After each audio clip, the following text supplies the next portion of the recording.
जल परियों से जुड़ी कहानियाँ पढ़ने में हमेशा रोमांचक होती है। हालांकि हम जानते हैं जल परियां काल्पनिक होती है, लेकिन फिर भी ये दुनिया रहस्यमयी है। जैसे हवाई जहाज के बनने के पहले उसे भी काल्पनिक माना जाता था। कहने का आशय यह है कि यहाँ सब कुछ मौजूद है जो कि हमारे आसपास चल रहा है। ऐसी ही एक रोमांचक कहानी जल परी के गहने है। एक बहुत ही खूबसूरत नदी थी और उसी नदी के किनारे एक गाँव था। वहाँ एक रोमा नाम की लड़की रहती थी।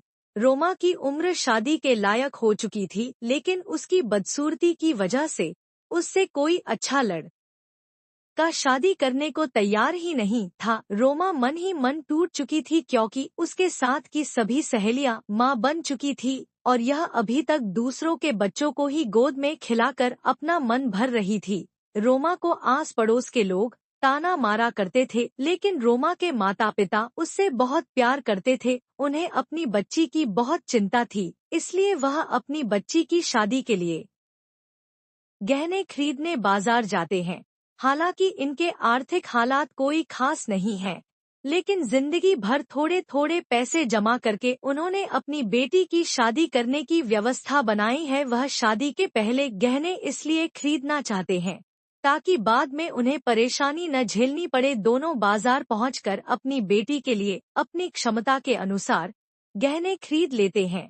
उन्हें रोमा के लिए कुछ कपड़े भी लेने होते हैं, इसलिए वह कपड़ों की दुकान पर पहुंचकर कुछ साड़ियां खरीद लेते हैं।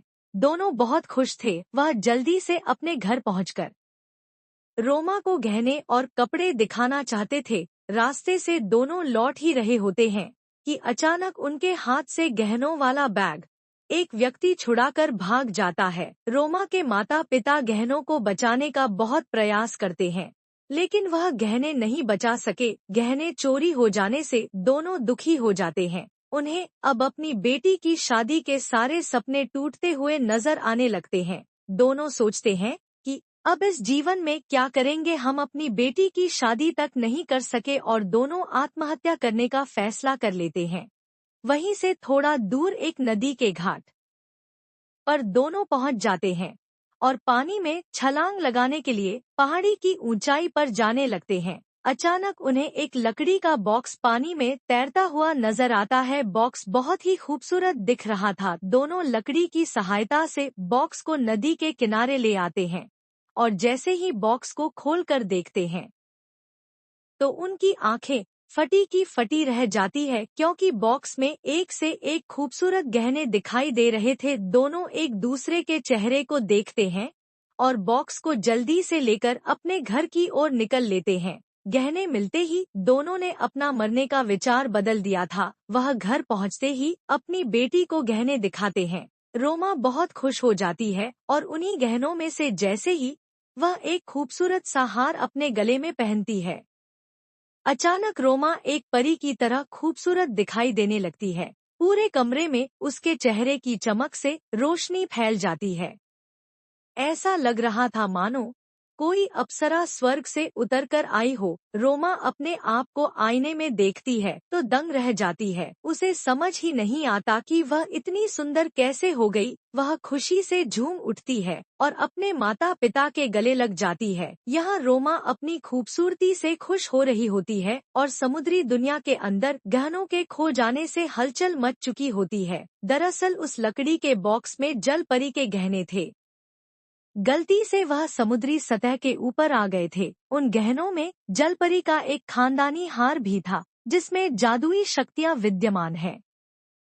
वह हार जलपरी को सभी जीवों की रानी बनने का दर्जा प्रदान करता था, इसलिए वह हार जलपरी के लिए बहुत जरूरी है। जलपरी का हार किसी भी इंसानी शरीर के संपर्क में आया तो जलपरी को तुरंत उसकी लोकेशन पता चल गई और वह गुस्से में आ गई। अब उसे किसी भी कीमत पर अपने गहने चाहिए थे, लेकिन समुद्री दुनिया से बाहर जाने में जलपरी को खतरा महसूस हो रहा था। इसलिए वह एक चूड़ी बेचने वाली का रूप बनाकर रोमा के घर जाती है। यहाँ शीला की खूबसूरती की वजह से उसके घर में रिश्तों की लाइन लगी होती है। दरअसल जो भी रोमा को देख रहा था वह उसकी खूबसूरती पर मोहित हो रहा था। उसके जैसी खूबसूरत लड़की पूरे शहर में नहीं थी और यह जलपरी के हार का ही कमाल था जो एक बदसूरत लड़की परियों की तरह दिखने लगी थी।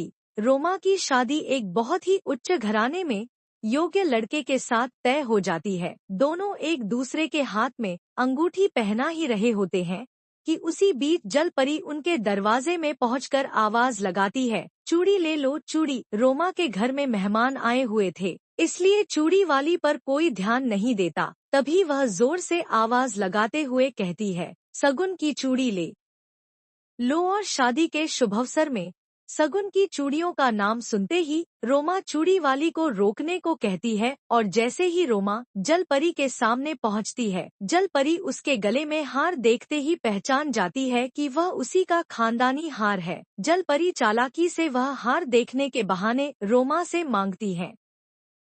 रोमा को यह बात पता ही नहीं थी कि उसकी खूबसूरती की वजह हार है। रोमा बहुत भोली भाली लड़की होती है। वह हार निकालकर जल परी के हाथों में दे देती है। जैसे ही रोमा हार निकाल कर देती है, अचानक वह बदसूरत लड़की में बदल जाती है। उसका कुरूप चेहरा देख जल परी को दुख होता है। जल परी ने उसके अंदर की खुशी महसूस की थी, लेकिन जल परी की मजबूरी है कि वह हार रोमा से उसे लेना ही होगा, वरना वह कभी भी समुद्री दुनिया में महारानी नहीं बन पाएगी। रोमा को पता नहीं होता कि हार निकालने के बाद वह बदसूरत हो चुकी है। तभी जलपरी उसे उस हार की तरह दिखने वाला एक नकली हार दे देती है। रोमा खुशी खुशी उस हार को पहन लेती है, लेकिन रोमा की खूबसूरती वापस नहीं आती। रोमा के चेहरे को देखकर आए हुए रिश्तेदार रिश्ता तोड़ देते हैं। रोमा को रिश्तेदारों की नाराजगी की वजह अभी तक समझ में नहीं आई थी, लेकिन जैसे ही वह आईने के सामने दोबारा आती है तो उसे समझ में आ जाता है कि उसकी शादी का रिश्ता क्यों टूट गया। जल परी हार के साथ साथ रोमा की खूबसूरती भी लेकर जा चुकी थी। रोमा यहाँ अपनी बदसूरती को कोस रही होती है, लेकिन शादी टूटने का गम रोमा से ज्यादा उसके माता पिता को होता है। सभी रिश्तेदारों के सामने उनकी इज्जत उतर जाती है और वह अपने आप को हारा हुआ महसूस करने लगते हैं। जब सभी रिश्तेदार चले जाते हैं तो रोमा बिना कुछ खाए पिए ही रोते रोते अपने कमरे में सो जाती है। अगले दिन रोमा जैसे ही सुबह उठती है, वह फिर से खूबसूरत परी की तरह दिखाई देने लगती है। रोमा के माता पिता रोमा को सुबह देखते ही फिर से खुश होने लगते हैं और रोमा को बताते हैं कि तुम एक परी की तरह दिखने लगी हो।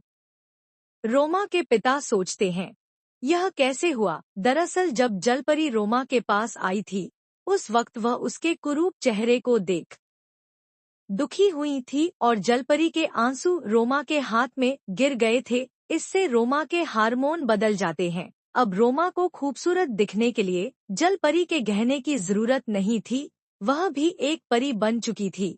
जलपरी ने अनजाने में ही सही, लेकिन रोमा को जिंदगी का सबसे अनमोल तोहफा दे दिया था।